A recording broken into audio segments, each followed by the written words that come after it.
What if your ancestors never left Africa? You are sitting under the shade of a massive baobab tree, watching the afternoon heat shimmer across the golden savanna grass. Nearby, someone is carefully napping a piece of silkcrete stone into a precision blade, the sharp metallic click echoing through the dry air.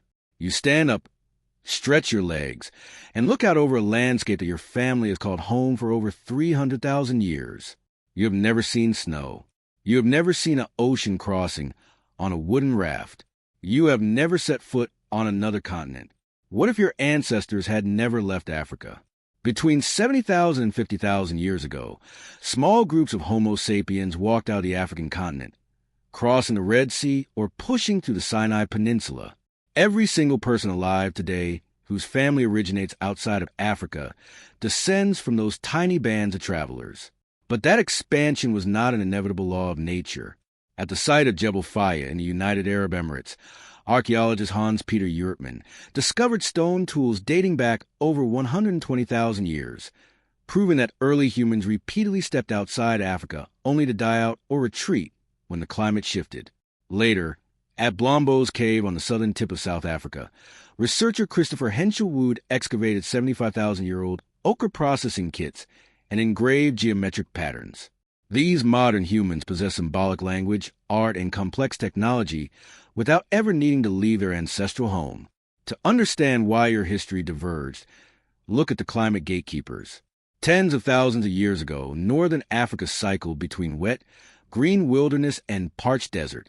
When the green corridors dried up, the gateway closed. In this timeline, the green corridor never opened at the right moment, or the megafauna along the coast simply never drew human hunters past the Sinai Neck. The vast desert remained an impassable wall of heat and shifting dunes. If you lived in this world, your daily life would look radically different, starting with the very air you breathe and the sunlight on your skin. Without the migration north into low UV environments, your body never needed to lose its dark melanin protection to synthesize vitamin D. The variations in human skin tone, eye color, and light hair that developed as adaptations to cloud-covered northern latitudes would simply not exist. Everyone on the planet would share the deep, protective pigment of the ancestral human lineage. Your body would also carry a completely clean genetic blueprint. In our world, as modern humans spread across Eurasia, they encountered and interbred with other archaic human species. Geneticist Savanna proved that non-African populations carry between 1 and 2% Neanderthal DNA, while many Asian and Oceanian populations carry Denisovan genes. In your world, those ancient encounters never happened. Your genome remains pure Homo sapiens, entirely untouched by Neanderthal or Denisovan traits. Across the Mediterranean Sea and deep into Eurasia, those archaic humans would have owned the rest of the planet.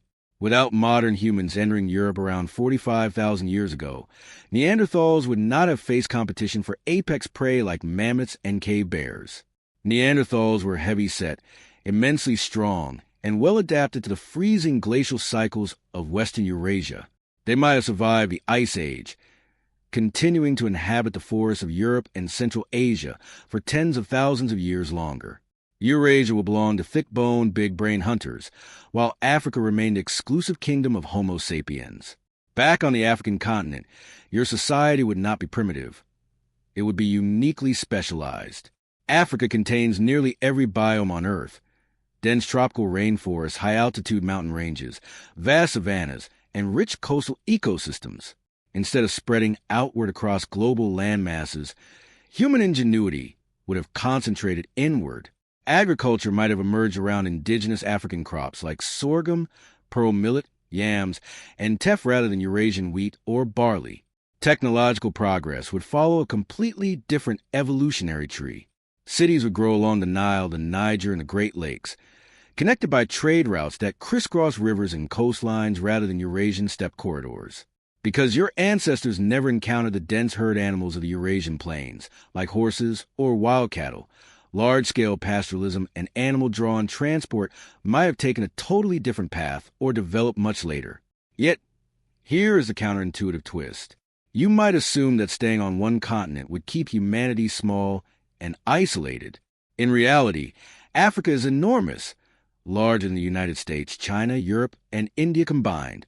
With all human energy focused inside this giant continent, population density along African river systems would have surged much earlier.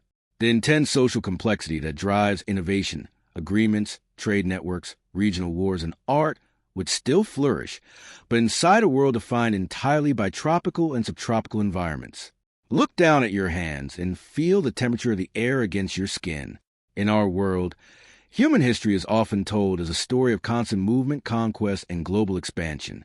But your body, your physiology, and your core biological machinery were perfected right here, in the warmth of the African cradle, long before anyone ever took the first step away. You stand under the shadow of the baobab tree, brushing the dust from your hands as the sun sinks low over the savanna grass. Your script is ready. Download the